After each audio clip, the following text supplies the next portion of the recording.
Good afternoon, good evening, or perhaps good morning, no matter what time it is, wherever you are in the world, whenever this video has found you, welcome, and thank you so much for joining us today. My name is Marissa Nystrom. I'm part of the community team here at Tongal, where we are on a mission to bring the world's creative work to the world's creative talent. Right now, you can get to work on a number of briefs for clients like Sesame Street, Thermador, and TNT, just to name a few. So definitely head to Tongal and check out our open projects page if you're looking for your next production gig. Today, I am joined by three lovely guests. First up, we have Mike Nichols, who is the Business Development Manager at AbelCine, based out of New York, Brooklyn to be exact. Let me change our camera view so I can see all my guests. And two of my colleagues from Tongal Production are also here with us, Rebecca and Chris. Hello, everybody. Hello. How's it going? Thank you all for giving, sharing some time with us today to have this conversation. We're really excited to dig in. Mike, especially excited to have you here for your perspective. For viewers who maybe are not familiar with AbelCine, would you mind giving a quick introduction to what you're all about there and your role specifically at the organization? Sure. Hello, everybody.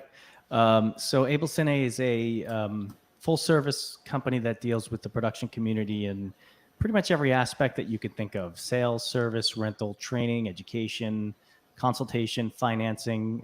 If there's anything to do with production and equipment and education, we're involved in some capacity. My specific role is business development manager, overseeing operations for rental.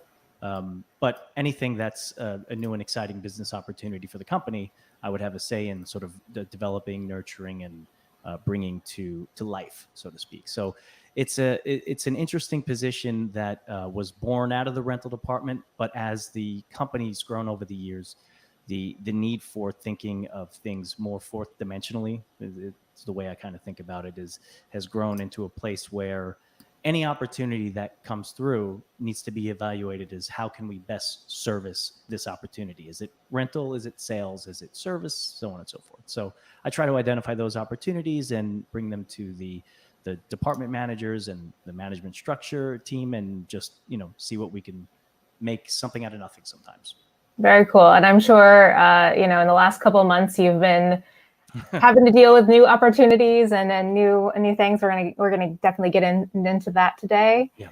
And really with the recent release of the newly proposed safety guidelines from the Alliance of Motion Picture and Television Producers to us here at Tongal Space out of California, Governor Newsom says that production can start to open up across the state, not in LA, as soon as tomorrow.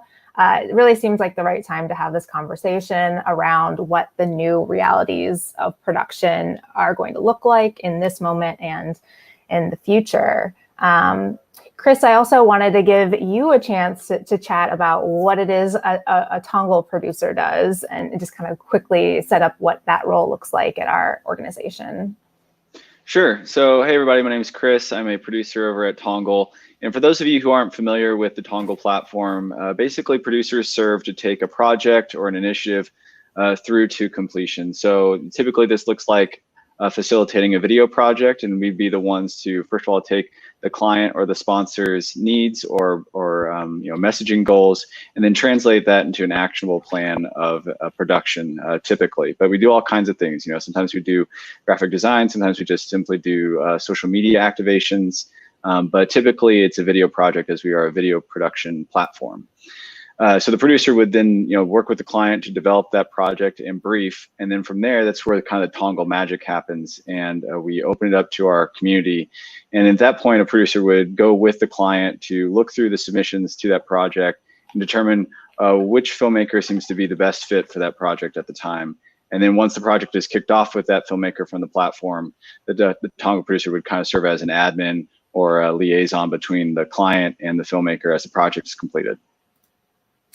Thank you for that lovely description, which So yeah, I think clearly, like, you guys are both coming at this conversation from two kind of interrelated points of view. So I think it'll be very fascinating to hear what you're seeing and out there, both in terms of the clients and creatives and in the gear world.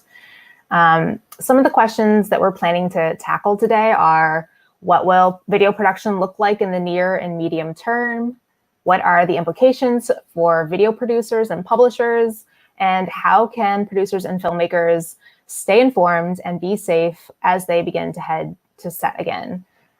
So we'll be diving into all of that in just a moment. But first, I want to say something to all of our viewers who are currently watching. I'm going to get up close and personal because this is a personal appeal. This is meant to be a dialogue. And so we're definitely excited that you're here. We want you to join in and let us know what's on your mind around these topics. And if you're here with us live, say hello. We'd love to know who's with us and joining us. Tell us a little bit about your background, what you're doing, what area of production do you touch. And if you have any questions for our panelists at any point, go ahead and drop those in the comments. We'll be checking on the chat throughout and hope to get to as many of your questions as possible. All right, so to kick things off, I wanted to kind of get a sense to lay the groundwork of, in general, how has the nature of video production shifted since March, when all these lockdowns started to take place? Rebecca, would you mind maybe kicking us off with that? Yeah, sure. Hey, everybody. So as Chris said, the producer team at Tongal, we work really closely with clients and creators to create generally video projects, but me just about anything. And I think the definition of anything has kind of stretched a little bit for us in the past couple of months. I typically do a lot of live action projects. I also do animation projects. I do a lot of stuff, but I've been seeing a lot of really creative thinking from brands about how they can create content without anybody being able to do physical production. So we've seen a lot of pivoting to re-editing projects, to kind of clips. Had a lot of fun with some social projects where we created like memes and GIFs. It's interesting to see how brands are able to kind of flex their creativity and the way that filmmakers are able to adapt as well. We've seen a lot of filmmakers kind of pivot to doing other mediums and formats that maybe they're not typically used to working in, but they still have skill sets there, or they know people, and they're kind of forming new teams around those opportunities. Yes, and Mike, I'm curious. I'm sure from your point of view, you're seeing probably obviously larger productions than maybe we would normally handle here. Could you maybe speak to how what you've seen in terms of how things are beginning to how we're shifting in March and until now? Yeah. So initially, once the initial wave of what are we going to do kind of started to subside a bit, and people started to reevaluate, the idea of working. I make that sound as if that was a long period of time. I'm talking a few days, in mid-March, when everybody closed. There was I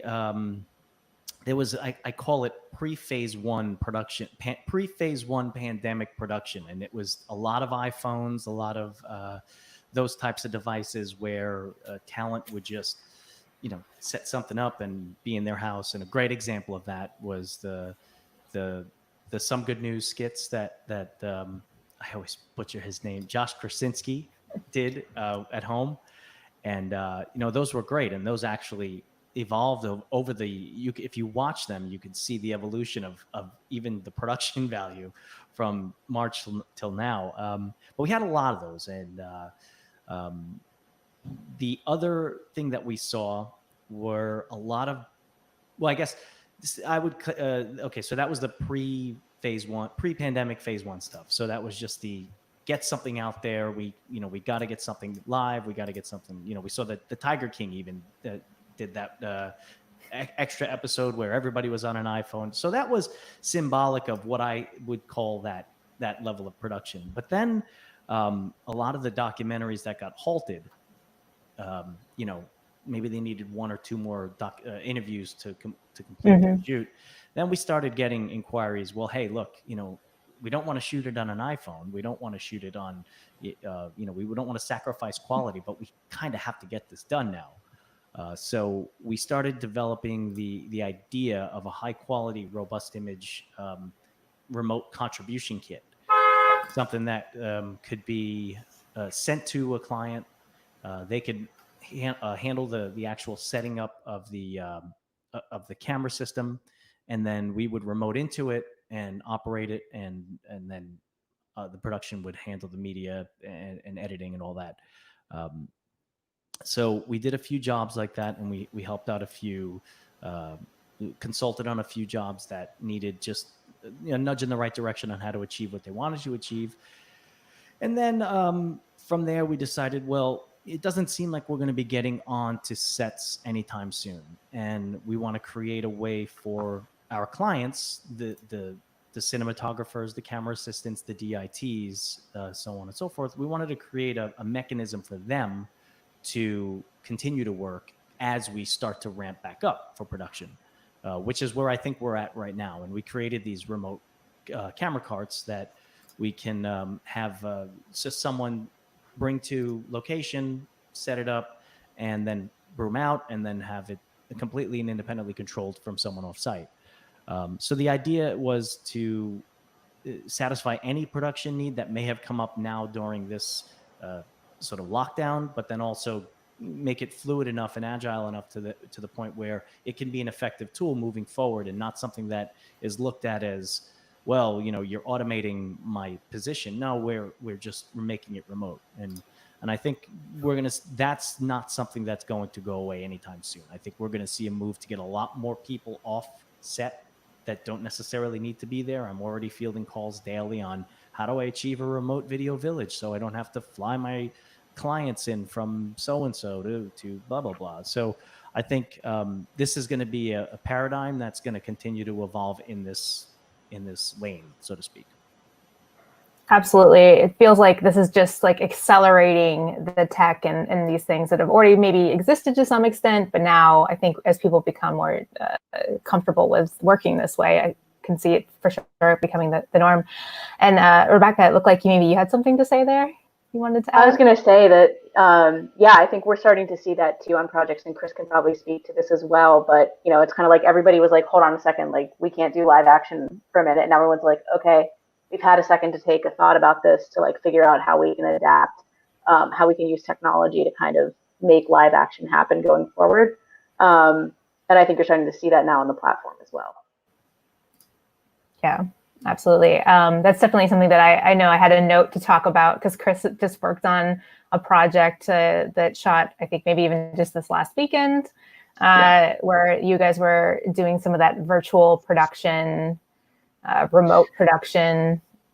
Yeah. So we were shooting out in the salt flats of Bonneville in Utah. And so obviously with different restrictions, it was impossible for people to fly out. But the client was based in Salt Lake City, and the production team was based in Salt Lake City. So they were where they needed to be. But of course, the stakeholders on the client side weren't able to, fly in from their headquarters, which was not in Salt Lake City.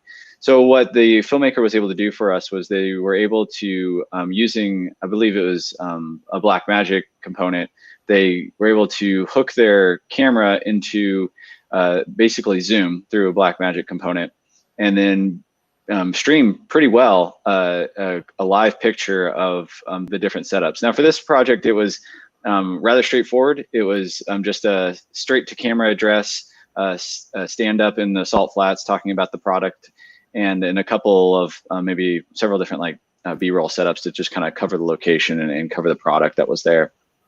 But if you think about it, these sort of setups aren't really that beyond what technology has already been developed for this. It's not like you need to upend your kit or create something completely new. All this stuff was laying around ready to be done already. It's just that COVID put us in the situation to make this all happen. So for filmmakers who are watching, AbelCine probably has all this technology already ready for you, and and maybe your local rental houses do too. But the point is it's time to start looking outside of the typical camera package and thinking about the other tools that are laying around, like like Blackmagic, like streaming services, and then of course, like I said, they just hooked theirs up through Zoom, a standard package. It wasn't necessarily like some sort of special Zoom package to make that all happen. Very cool. Yeah, I know. I'm interested to hear a little bit more about the drop kits that you guys have been developing at AbelCine, because I imagine there's different needs for different people and how that works. Or how did you like develop several different kinds of kits based on those needs? What did that look like on your end as you were developing it?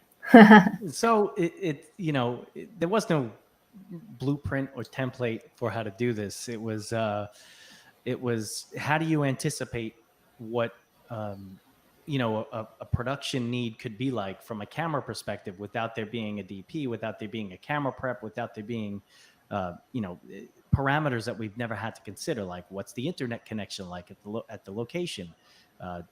Does the talent know what a lav is, because they're going to be putting it on themselves? There were a lot of things that came into play. So we honed in on one simple principle, was simplicity, and we came up with 5 levels of we call them carts, but they could be shipped and packaged in Pelicans and shipped. But so let's just call them our 5 levels of remote kits. Starting off with something that's completely hands off in terms of remote operability. It's based around a camera called the Sony RXO, and the kit and the accessories will go to the location, and it'll be capture locally. We'll come pick it up, or production will go pick it up, and that'll be that. There's no real remote capabilities of it in terms of operation, but it's designed to be just set up. Somebody hits record, they say what they need to say, do what they need to do, and that's that. And then from there, we have 4 other kits that offer various levels of capabilities and functionality, starting with just a simple 1080p PTZ based camera, pan tilt zoom camera, so we can set that up anywhere in the world, and we can remote into it with our remote box that we send with the kit. We could send a video feedback through Zoom, Skype, Teams, any VoIP system really that will take a USB based camera. So we'll take the camera feed out of the PTZ camera, send that back through, and we'll also include a Teradek cube as the on-site encoder, so that the remote camera operator who's doing the off-site control will have a better image than what you can get through a Zoom or a Skype or a Teams. And they'll use that for critical focus, zooming, and all other camera operations that require a better image. As nice as the images you can get from Zoom, try pulling critical focus off of the Zoom. It's not going to work. So then the next level up, we'd have that same system, PTZ based, but with a larger chip and a better color space and UHD. So we could do UHD capture with like a log color space and remote control. Then we get into the Cine Camera setup, which is what really motivated all of this. We knew the PTZ execution of this has always been something that we could have done. All of that stuff is network based, so it was pretty easy to do. We just packaged it all in a way that makes it plug and play. But the Cine versions of these is really where it starts to shine. So you have the FX9, the Sony FX9, where we could send that out with the zoom lens that has a servo motor on it, and we can control that remotely for focus, iris, and zoom. We can get into any peripheral that's on site in our cart. We could access through our VPN tunnel. So we create a VPN tunnel on site where the camera and the peripherals are, and we have the remote camera operator who's controlling all of the functionality of the camera and the peripherals. So the 2 systems that we have in the Cine side of that setup would be the FX9 and then the Venice. The Venice is, it's, as you know, it's one of the highest of high-end cinema cameras, and we decided that keeping everything in that Sony line allows us to take the we can color space match all three of those cameras, the RXO, the FX9, and the Venice, and do it in a way where you could actually have all three packages running remotely and create a somewhat of a consistent look between the three of them. Wow. Yeah. That's a really cool broad range of products to be able to offer. I'm curious, like, has anyone in particular been like the most popular for your teams? Initially, when people decided to, that they have to shoot, that there's just no waiting. The ideas definitely started with Venice and FX9 and big and large, and then when we got into what's involved, they tended earlier on to gravitate towards the more certainty of the PTZ setup, because panning and tilting remotely with the cinema setup requires a remote head as well, whereas with the PTZ cameras, it's all built into the body of the camera. So it's a lot easier and it's a lot smaller, and it's a much smaller footprint to send into high-level talent's home, which is what most of these shoots were, just gear going into somebody's home, gear arriving at somebody's doorstep wrapped in plastic, sanitized, and somebody having to go out, bring it in, plug in the network. And so the idea of having big, large remote heads and all this was kind of, it sounded great, but then when we actually started to get into it, it was more, well, let's just keep it smaller and simple. But now we're getting campaigns and stuff that want to start back up and aren't quite ready to do this yet, saying, well, let's think about the FX9 and the Venice. Mm-hmm.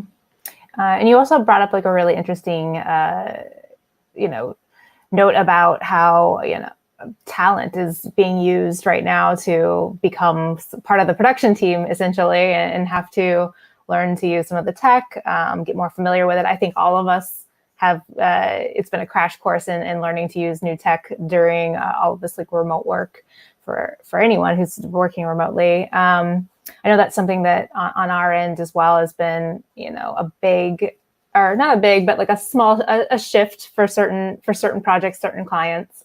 I was wondering, maybe Rebecca, if you could maybe speak a little bit to how we've worked with talent remotely to get them ready to produce and become filmmakers, even if it's with their iPhone. Yep, I think Chris and I actually have like very opposite ends of the spectrum stories here.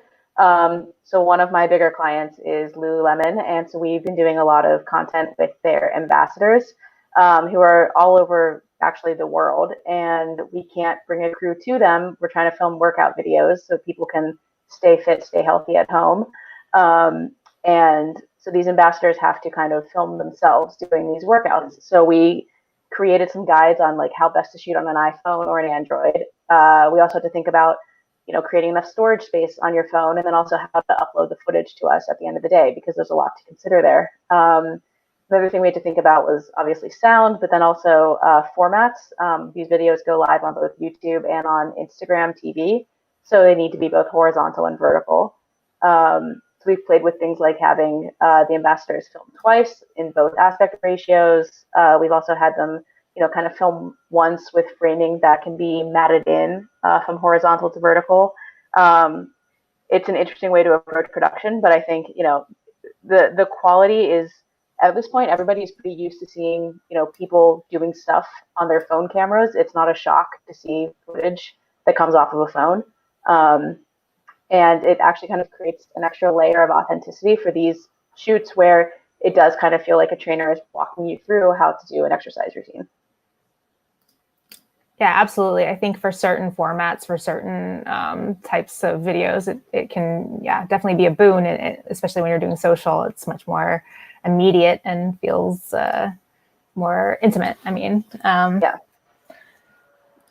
Let's see. So the next thing I kind of wanted, now that we're talking about all the remote things that we've tried to do to pivot, I also wanted to talk about, now that sets are, I think they're going to be a thing again soon, I've heard, what the future of being on set looks like. Obviously, I just want to preface this that we're figuring it out together. Nobody knows the answers yet. It's going to be slow going. But you know, we've started to see some guidelines start to roll out across different places. So the next thing I guess is, Chris, what do you think that the future of being on set is going to look like? I expect jetpacks and Yes. floating cars. Finally. No, it's interesting because it kind of follows along with what's going on with the gear that we've already been talking about. You have to think about what exactly is the scope and scale of my project, and the typical things that maybe you used to do as a typical practice with your sets might not actually be necessary. So from a very broad perspective, that means that you're going to be re-looking at sets in general. So maybe you're not bringing on that extra crew member that you wanted just in case because you were scared, but you might leave them at home this time. Or maybe you're not bringing that extra grip truck of stuff because you aren't certain about how the day is going to go. You will spend the time in pre-production to be sure with the client exactly what setups you're doing that day. So it requires more work up front and on the end in terms of being a better pre-producer and a post-producer. And then when the day comes of actual production, it means that it follows a much more structured schedule. So like more detailed wise, it means that when the grips come in, they're going to come in a wave and do their work, and then they're going to be gone. They're not going to be sitting on the side, waiting and jabberjawing with camera as they set up. They're going to come in, do their work, and then they'll probably move away. And then it'd be waves of that. So you can imagine that being like a very orchestrated, and sets are already orchestrated to begin with. But now I think we're all being tested to have a deeper sense of discipline about that, and kind of relooking at every single person and aspect of what's going to be on set. It's going to flex and flow depending on being on the nature of the project. Like for instance, the one that we did out in the Salt Flats, we had 4 people on set, 1 camera person, 1 talent, sound, and a grip to help set up light control for the sun. And that was it. That's all they needed. And probably if it had been out from underneath COVID, maybe you would have had 10 or 12 people there, because it was a notable client that was ready for lots of attention, but they decided they didn't need it. They innovated and they found another way around it. Right. And then I think, yeah, definitely the size of the production lends itself to, it's going to affect so much of what that set will look like. But I do think it is interesting to see more and more of it being pulled off, again, to go back to that remote, like the remote video village, or not having the client on set as much, or having them remotely plug in. Yeah, I think one other thing we should make sure to highlight that we've already said already, but just I think it's an important part, is that footage of different quality and different style is becoming more and more acceptable and more forgiven. I think we're actually already at that place thanks to social media, where we were seeing maybe cell phone footage quality, or just simply unlit footage or naturally lit footage. I don't think we have to be scared of that anymore. I think sometimes whenever we're approaching an intimidating project, we feel like we need to bring out all the gear and all the friends and all the crew members to really blow it out of the water. But I think we can take a look at what we've done in the past, take a look at what the media sphere is like, and be certain that sometimes simpler is better. Absolutely. I even hear that directors are directing remotely on some of these bigger projects, which seems like its own challenge. I don't know. Have you guys worked with anyone, maybe at AbelCine has done that, where they're like directing remotely? Have you seen that start to pop up? Yeah, on the remote shoots that we've done so far, I've been privileged enough to sit in as sort of an observer and watch the director interact with the talent. And it's, it made me realize a couple of things. One, we don't want this to be the norm. We don't want this to be a situation where everybody's working remotely. As far as, we need that from a human perspective. We need that social interaction. So I think ultimately the end game for the resumption of the resuming of production should be one where, the key players are still, for the most part, there. But the positive takeaway from it is that when you have talent like a director, or taking talent like an editor or a colorist, or someone who's got a very specialized, skill set, the removing travel from their schedule expands their bandwidth and allows them to work on more projects. It's as simple as that. If, let's say, you're a sports production company and you have 2 directors that just knock it out of the park, you don't have to send them around the world anymore to do what you needed them to do and only get 3 out of every 7 days usage out of them, because the other days are travel or, you know, decompression days. You can get more out of them without taxing them more, and that's a positive way I've been looking at the way you can approach a remote execution, if you will, of how to deploy your talent. But, you know, ultimately, I think the key players, for the most part, still want to be on set. But I think the landscape of Video Village, the landscape of craft service, and editorial are going to change dramatically. The infrastructure is already there for colorists to have a director, a DP, a colorist, an editor, and a producer in 5 different locations looking at the same exact image in the same exact time, and there be no compromise whatsoever. So I think that's going to change dramatically, and for the better too. It's you know, economically speaking, it just makes no sense to move all these pieces around geographically if you don't have to. So in an ideal world, all of those savings and fund redirection will present itself back on screen, and the quality of product that's going out onto screen can start to see the benefit of the dollars. But, you know, the cynic in me sees it as a forever lost cost savings that go into the pockets of somebody who's taking advantage of it. Yeah, I think we've already even started to see some of different companies maybe even say that, of like, hey, this is working pretty well. We're saving money. I guess let's just keep doing that. So it'll be interesting to watch that space and see. Hopefully not everyone will. That doesn't mean this production budgets will continue to plummet. Hopefully not.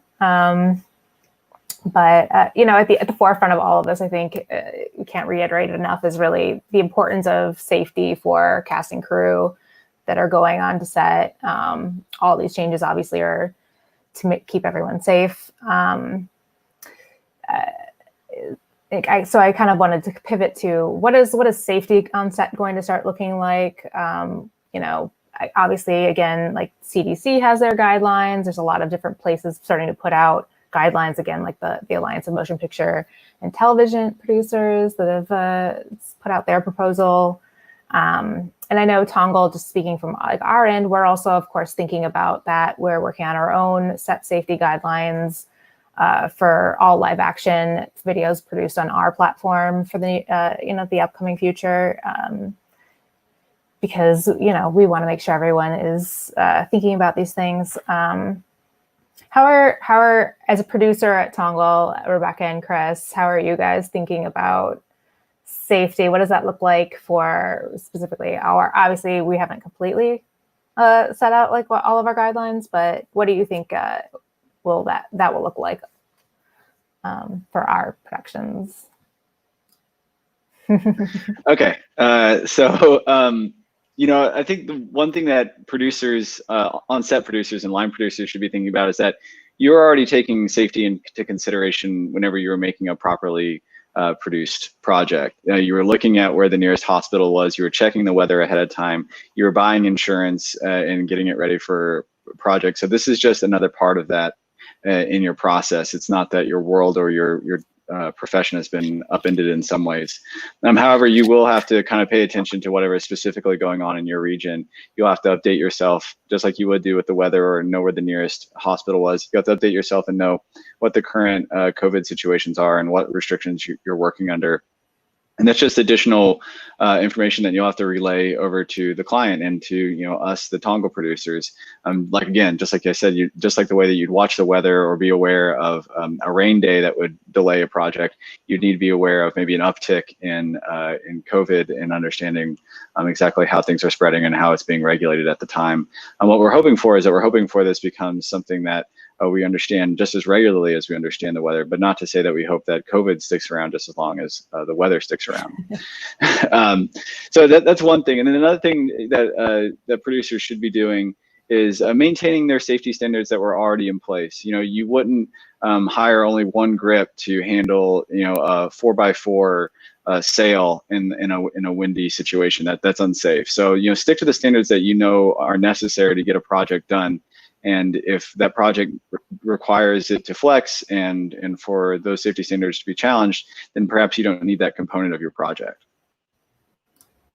Great. And I just want to take a second too to remind all of our viewers that are tuning in, if you have any questions for our panelists here today, make sure to say hello in the comments, drop a question. We are, we're getting towards the end of these things, it feels like, so now is a great time to start asking those questions. And if you have experience producing right now during the last couple months, I would love to hear from you what's been working for your teams. Cool. So yeah, I think it's interesting that you bring up the role of producers becomes even more highly orchestrated, even more than before. Do you think that there will be more producers on set because of that? Do you need more coordinators to do this, or is it still about the same level, just more work for your teams? I don't think that there will be more producers on set. I think it's going to be a little bit more of like running a careful set, making sure that what you're putting, it's kind of similar to like, right now when you're planning a budget, you make sure that you're putting your money on screen. You make sure that you're putting your money to good use. And I think it's going to be the same with your personnel and your gear, right? So it's going to be like, what gear do I need to make sure that I'm getting the best quality work? What people do I need to make sure that I'm doing that effectively and safely? Very good. Yeah. And then, what was that? Were you saying something? Yeah. Okay. I wanted to kick it over to Mike for looking towards the future. What's on AbelCine's mind when it comes to how are you guys thinking about production as things begin to open up again in New York? I know it also is going to be happening eventually, they say. How are you guys thinking about safety and within your own organization? Well, as an industry, we made such good strides in being green on set, and the last few years have seen like just a tremendous emphasis on reduction of plastic usage. But the last 3 months, I think we've probably used more plastic than the collective 3 years prior to that. So I think resolving that without resorting to just the excessive overuse of plastic is something that I would really like to see a focus on. But as far as what the future looks like, I think it's just going to be we hear this phrase "new normal," and I think the new normal is going to be some sort of hybrid of what we were used to, but the best practices of this time are going to carry over. And I hate to use this as an example because it was such a tragic, event, but with what happened on the film a couple of years ago, and we all know the tragedy. I'm not going to rehash all that, but the silver lining in that very tragic situation was that the emphasis on safety protocols on set were called into question. The emphasis on pushing labor beyond their breaking point. There was in that very tragic situation, we got a silver lining in this focus on safety and crew health. And I think we're going to see that with this. We're going to take what we learned from being basically shut down for 3 months, and as we started to ramp back up, we're going to take the silver linings and best practices and apply them moving forward. I think we've been in an offset situation for the last 3 months. I think we're going to start looking at what a near set shoot could look like. SMPTE fiber runs between camera heads and coloring stations and director stations, I think, are going to be more prevalent, and they should be, because they're a workflow that's existed, that's tried and true. I mean, you go to any multi-camera live concert shoot, you've got cameras, hundreds of feet away, and data coming back to a control room, a mobile control room. There's no reason why we couldn't port that over to a film set. It would make everybody's job so much easier to take all that data back to the camera and have people remote. I just think that if we can take the best practices we learned from this time and apply it to the new normal, I think we'll be better. It'll be a better production environment for everybody. Great. Yeah. Even just speaking from the last couple of months that we've been doing live streams, it's funny obviously I feel like I'm a little bit of a remote director when I get to change between the camera setups. It's like, go to camera A, go to camera B. So it's like I'm running my own private Oscars. Yeah, and we do a live stream through the Abel's website once or twice a week, and we've done the same thing. We've brought people in and we've trained them how to use that equipment, and it's a skill set that they now have. And we've seen a lot of people become live streamers in the last 3 months, or vlogists, or it's some for the better, some not so much for the better. Yeah, I mean, it's just really interesting that again, to go back to like accelerating your skill set, I feel like we've all been just really learning picking up so many extra tools during this time that will, continue to carry into the future.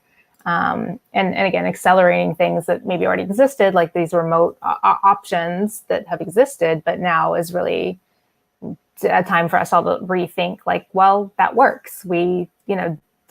Is this actually what we should be doing moving forward as well in some capacity? Cool. Well, I think we're getting about to the end of this. Is there anything else that I didn't bring up that you guys definitely want to chat about as we wrap up the new realities of production? Well, you did touch on something earlier that I want to just reemphasize, that there are producers who may have seen some shoots that are successful in the remote and reduced budget capacity and think, well, we could do this way. To that point, there's a flip side of the coin where there's a sort of back and forth fight between what's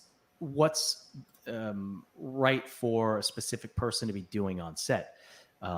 And one of the big examples there is, should an actor, a SAG actor or actress, get paid extra to apply their own makeup because they're effectively becoming their makeup person?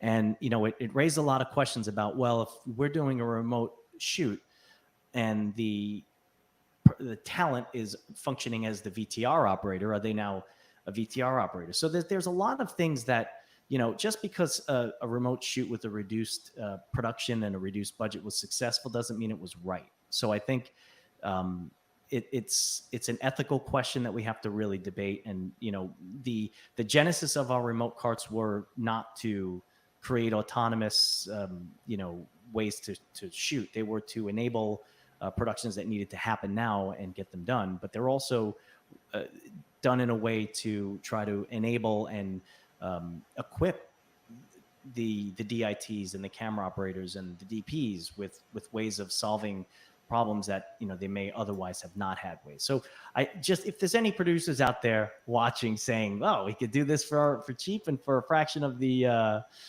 cost, then let's just continue it this way. Don't. That's wrong. That is wrong. That's right. Thank you. That's actually a very important caveat. I think we will, probably, obviously this is this moment is like kind of a Band-Aid. We're trying to like soldier through the best we can. I do think you're right that we'll start to see people push back a little bit more, saying like, this is extra work. I should be compensated for that, and fairly so. We just got a question I wanted to bring up real quick and address from Kyle Elliott, who asked about Tongal's safety guidelines that are expected of producers working on our projects. That is a great question, and we absolutely are right now working on that. It is very close to being ready for release, Kyle.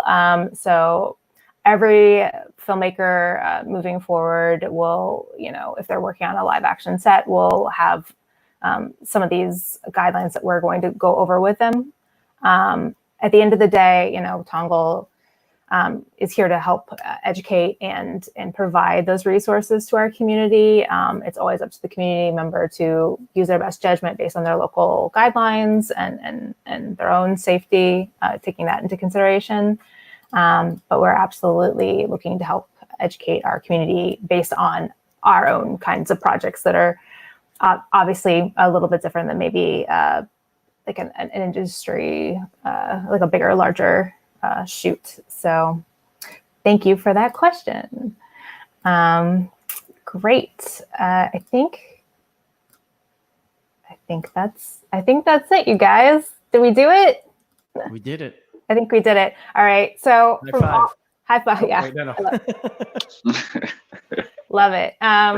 Well, thank you so much again, for Mike and Rebecca and Chris for joining us today to chat about this. I know it's an ever-evolving state that we're all going to be watching very closely over the next couple weeks and months and probably year. Who knows?